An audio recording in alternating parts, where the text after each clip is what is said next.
The UFC returns to the Apex this weekend as an appetizer to next week's UFC 296 card, which goes down at the T-Mobile Arena.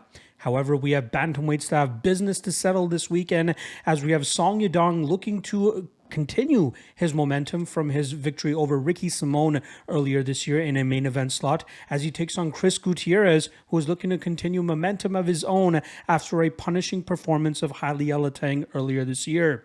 In the co-main event, we have Anthony Smith and Khalil Rountree going head-to-head in a battle of veterans of this light heavyweight division, and a ton of other great fights sprinkled out throughout the card. As a reminder, this is the quick picks version of the breakdown for UFC Vegas 83. If you are looking for the full breakdown, where I go a little bit more in depth for every single matchup, you can check out the card that is appearing above my head on the YouTube video. Otherwise, check the description check the link in the description below, where you can get a direct link to that video and get a little bit more of a taste of all of these breakdowns. Just a reminder, if you're looking for your own way and own method of breaking down fights and predicting fights, the best way to do so is to check out the MMA Fight Archive to ensure you leave no stone unturned when you're doing your research. Not just for the UFC, but we got a plethora of other major organizations from throughout the world that you can find on this database. We have over 2,700 fighter profiles on there for you guys to research, close to 60 subscribers of the top cappers, coaches, fighters, and analysts in the game, not to mention a top commentator as well, utilizing this service to ensure that they're able to get as much information about all of these fighters competing, so they have an edge on whether it's predicting, handicapping, or even just breaking down fights. Make sure you guys check it out. There's a 7-day free trial to check it out for free. Again, check the link in the description below for that, the MMA Fight Archive. All right. I hope you are laced up and ready to go, because we are off and running with the first fight of the night. That goes down between Ryan dos Santos, or Ryan Amanda, going up against Taira Alencar. This is a fight between two BJJ black belts, but there is an obvious edge for Alencar, as she is world-class with her jiu-jitsu skills. Although she came up short on the contender series, going to a draw, I believe that she'll have the grappling advantage in this matchup over Dos Santos, who has the experience advantage. But I think Alencar should be able to drag this fight to the ground without too much resistance and be able to implement her grapple-heavy style en route to a decision victory to kick off the card with an underdog cashing a ticket. Next up, in the flyweight division, we got Tatsuro Taira going up against Carlos Hernandez. Tatsuro Taira normally finds himself as a chalky favorite, but I think this time around he ends up fumbling the bag. We got Carlos Hernandez coming in as a near plus 400 underdog, and I think he has the chops to go out there and give Taira some fits. We saw Taira have some issues with Edgar Chairez in the striking realm last time, and I think Hernandez could provide the same amount of resistance, and as long as he can continue to showcase those stellar get-ups that we've been seeing from him as of late, he should be able to keep Taira on the defensive for the majority of this fight and cash that plus 400 ticket by decision. Next up, we got Luana Santos going up against Stephanie Egger. Santos had a successful UFC debut back in August, where she was able to finish Juliana Miller in the first round of their matchup, but she is actually a BJJ black belt and a black belt in judo, and I expect that judo background of hers to help her keep this fight upright against the judoka, or the Olympic judoka, in Stephanie Egger, allowing Santos, like I said, keeping this fight upright, utilizing her striking advantage, and keeping Egger at bay. And even if this fight does get into the grappling realm, I think Santos has an edge with her pure jiu-jitsu skills. So I'm actually going to call Santos by submission in this spot, and I think that Egger is going to fumble the bag once again. Next up, we got Steve Garcia versus Melquizael Costa. This matchup was originally scheduled for last week, but an illness that struck Garcia unfortunately pulled him out of that fight. They are rescheduled for this week, up a weight class, and I don't think that's a great sign, especially for a guy in Garcia who is struggling to make the weight class to begin with. I think Costa has all the advantages here, outside of the potential power advantage of Garcia, but I think the long-range weapons, movement, and kicks of Costa should keep him safe at distance, and eventually he's going to be able to drag this fight to the ground, where I think he has a significant advantage in the BJJ realm. That should allow him to secure a submission victory within the first 2 rounds of this matchup. Next up, we got Hyun Sung Park going up against Shannon Ross.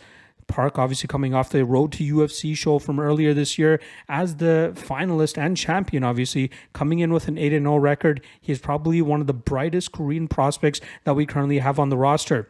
He's very quick, explosive, and has a ton of power, and I expect that power to translate here against the very chinny and unfortunately damaged Shannon Ross. Shannon Ross just got knocked out about 5 months ago, and it's not a good look for him to come back so quickly after getting flatlined the way that he did.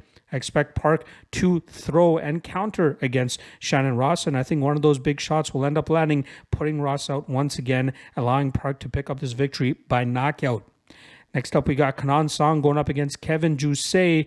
Kenan Song coming off of a upset victory over Rolando Bedoya earlier this year, where he was able to bite down on his mouthpiece and utilize the pocket exchanges to his advantage, and his technical advantage allowed him to get the bigger shots off and make it look good enough for the judges to get his hand raised.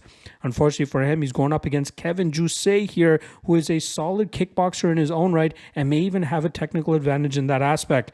I think his ability to mix it up in the clinch, using his knees and elbows to damage his opponents, but also his sneaky trip game and takedown game should allow him to keep the control of this matchup, winning it on the scorecards once this fight hits the 15-minute mark.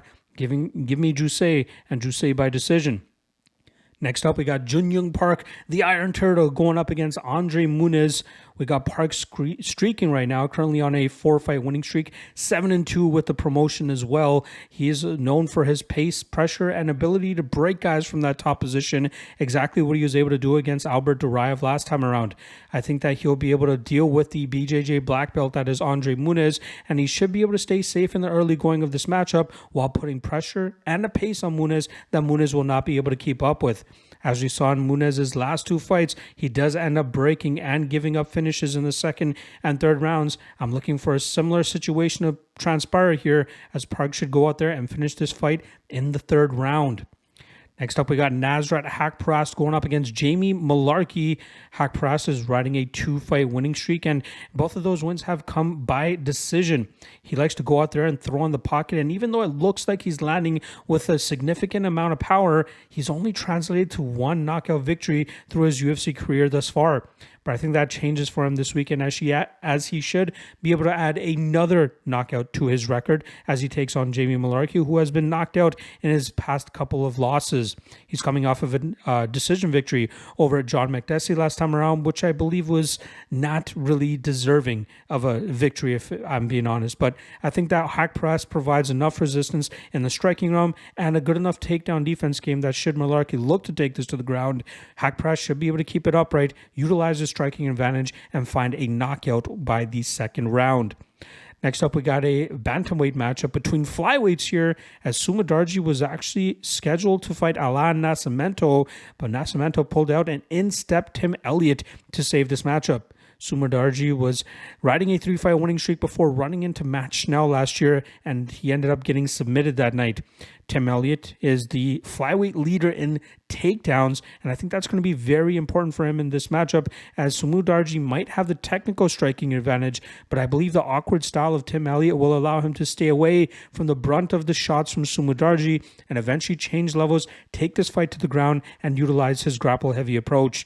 I believe Elliott will take a lot of confidence from the fact that he was up on 2 judges' scorecards before he ended up getting submitted by Mohammed Makayev in his last showing, and that should allow him to go out there, showcase that takedown of heavy approach once again, and get his hand raised once again by submission. Moving over to the co-main event here, where we have Anthony Smith taking on Khalil Rountree. Smith is coming off of a split decision victory over Ryan Spann last time around, but we saw some great things from him in terms of his ability to battle back from adversity.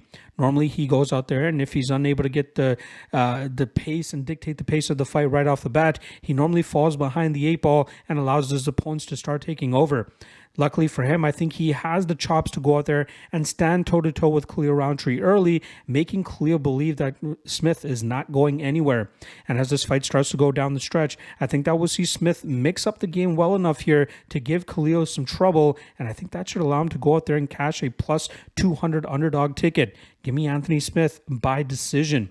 And then in the main event, we got Song Yadong throwing down with Chris Gutierrez in the bantamweight division. This is a very fun fight, especially for people that love strikers. Song Yadong is a power puncher who's developed the rest of his game, especially under the tutelage of the Team Alpha Male crew. But Chris Gutierrez brings in a very intriguing puzzle here, considering the calf kicking game that he brings to the table. Song should be the favorite in this matchup, and he should win this fight, but I think the odds are a little bit too wide that Chris Gutierrez is worth a sprinkle here. A couple calf kicks here and there could slow down Yadong and possibly give Gutierrez the confidence that he needs to go out there and continue that process over 4 rounds, 5 rounds, and possibly winning this fight on the scorecards. But my official prediction will be Song Yadong being able to keep Gutierrez on his back foot, similar to what Pedro Muniz was able to do to Chris Gutierrez earlier this week or this year, and that should allow him to go out there and win a decision by landing the more damaging blows. But do not overlook Gutierrez as a live underdog in this spot. Official prediction will be Song Yadong by decision, and the over 3.5 is not a bad way to go about it either.